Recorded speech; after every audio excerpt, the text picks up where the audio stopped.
मैं हूं आबिद हुसैन शेख, आपका खैर मकदम है 4TV न्यूज़ कर्नाटक एक्सप्रेस में।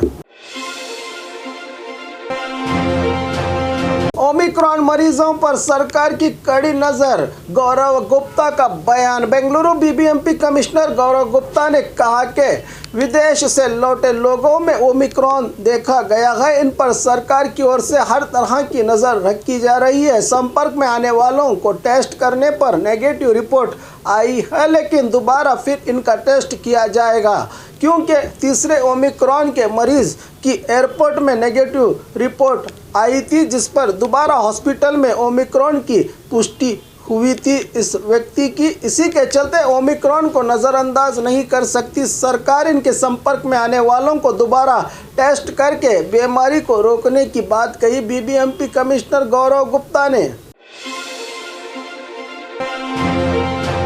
कांग्रेस की ओर से प्रदर्शन। आज बेलगाम स्वर्ण सौदा में अधिवेशन की शुरुआत हो चुकी है। राज्य में हुई बिन मौसम बारिश से नुकसान पर सरकार पर गुंटे 67 रुपये के हिसाब पर परिहार दिया जा रहा है। नुकसान हुए किसानों को ज्यादा परिहार की मांग करते हुए पूर्व सीएम सिद्धरामैया और विधायक अंजलि निंबाळकर के नेतृत्व में स्वर्ण सौदा तक पद यात्रा की गई। पुलिस के रोकने पर सिद्धरामैया और समर्थकों के बीच बहस भी देखने को मिली।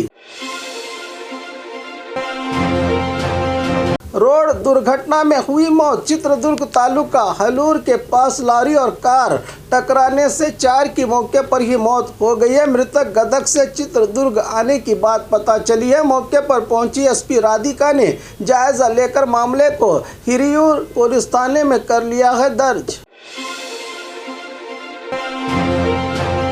एमईएस कार्यकर्ताओं को कालिक पोची। कन्नड़ा संगठन के कार्यकर्ताओं ने बेलगाम शहर के वैक्सीन डिपो के पास महाराष्ट्र एकीकरण समिति और कर्नाटक नवनिर्माण कार्यकर्ताओं के बीच बहस और विरोध प्रतिरोध शुरू हो गया था। तभी कन्नड़ा संगठन के कार्यकर्ता ने एमईएस कार्यकर्ता दीपक पर काला रंग पोंछकर अपना गुस्सा जाहिर किया। आयन मौके पर पहुंची पुलिस ने इन दोनों संगठन के कार्यकर्ताओं को वहां से हटाकर माहौल को शांत करने की कोशिश की।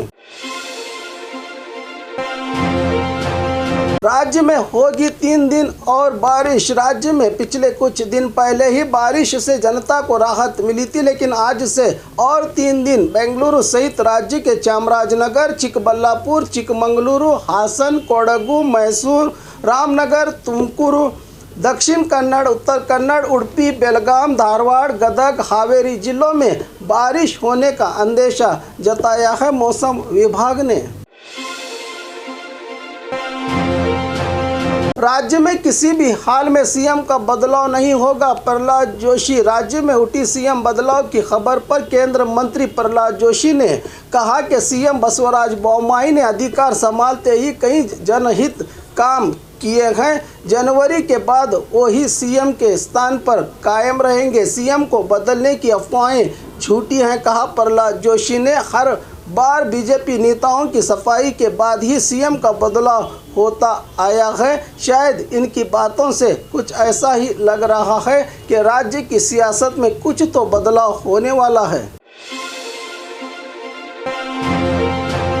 दिव्य काशी भव्य काशी के चलते स्वामियों का सम्मान। वाराणसी में पीएम मोदी की ओर से काशी विश्वनाथ धाम लोकार्पण के चलते शिवमोगा शहर के अर्गेश्वर मंदिर के पुजारियों को बुलाकर उनका सम्मान किया। स्थानीय बीजेपी नेताओं ने, जो राज्य भर में बीजेपी की ओर से इस कार्यक्रम का आज आयोजन किया गया। पति के साथ दूसरी औरत बात करने से नाराज पत्नी ने पीटा औरत को। मंगलुरु के उप्पिन अंगड़ी पुलिस थाना इहाते में आने वाले इलाके में अब्दुल रहमान, जो एक कबाड़े की दुकान चलाता है, इनके दुकान पर कोई अनजान औरत आकर बातें करने पर नाराज इनकी पत्नी और रिश्तेदारों ने मिलकर उस महिला की खूब पिटाई कर डाली, जिस पर पीड़ित महिला ने व्यक्ति के पत्नी पर ही उप्पिन अंगड़ी पुलिस थाने में मामला दर्ज करवाया है। चेकपोस्ट पर खुलेआम वसूली की आरटीओ अधिकारियों ने चामराजनगर तमिलनाडु सरहद पर रहे पुनजूर चेकपोस्ट पर आरटीओ चेकपोस्ट निर्माण किया गया है। यहाँ से रोजाना सैकड़ों की तादाद में लारी जैसे बड़े वाहन गुजरते हैं, लेकिन इनके पास सही डॉक्यूमेंट्स होने के बावजूद भी लारी चालकों को 300 से 500 रुपये देना पड़ता है। लारी रुकाकर सीधे ऑफिस या वहां रहे होमगार्ड्स को पैसे देने के बाद ही उनके वाहन को आगे जाने की इजाज़त दी जाती है। इस चेकपोस्ट पर मीडिया के सवाल पूछने पर आरटीओ इंस्पेक्टर ने उल्टा चोर कोतवाल को डांटे वाली हरकत करते हुए धमकी दी रिपोर्टर्स को। स्लम निवासियों को अधिकार पत्र देने की मांग। गुलबर्गा शहर के 54 नंबर वार्ड के दयापुर स्लम इलाके में कुल 170 परिवार बसेरा करते हैं। उन्हें आज तक इनका हक सरकारी दस्तावेज नहीं दिए गए, जिस पर गुलबर्गा शहर के स्लम अभिवृद्धि बोर्ड के बाहर विविध प्रगति पर संगठनों की ओर से प्रदर्शन करते हुए स्लम निवासियों को उनका हक देने की मांग और जल्द समस्या हल नहीं की गई तो भूख हड़ताल की भी चेतावनी दी है। संघ के पदाधिकारियों ने बिपिन रावत हेलीकॉप्टर हादसे की जांच की मांग की। सिद्धरामैया ने आज बेलगाम स्वर्ण सौदा में शीतकालीन सत्र का पहला दिन ही विपक्षी नेता सिद्धरामैया ने सरकार पर अपना विरोध जताते हुए कहा कि आर्मी चीफ बिपिन रावत की हेलीकॉप्टर दुर्घटना में हुई मौत पर जांच करनी होगी। सरकार को रशिया एडवांस टेक्नोलॉजी इंजन वाली हेलीकॉप्टर दुर्घटना होने पर कई सवाल खड़े हो रहे हैं। ये कैसे हुआ, जनता के सामने सच्चाई बतानी पड़ेगी, सरकार को कहा सिद्धरामैया ने। और खबरों के लिए देखते रहिए 4 TV न्यूज़ कर्नाटक एक्सप्रेस।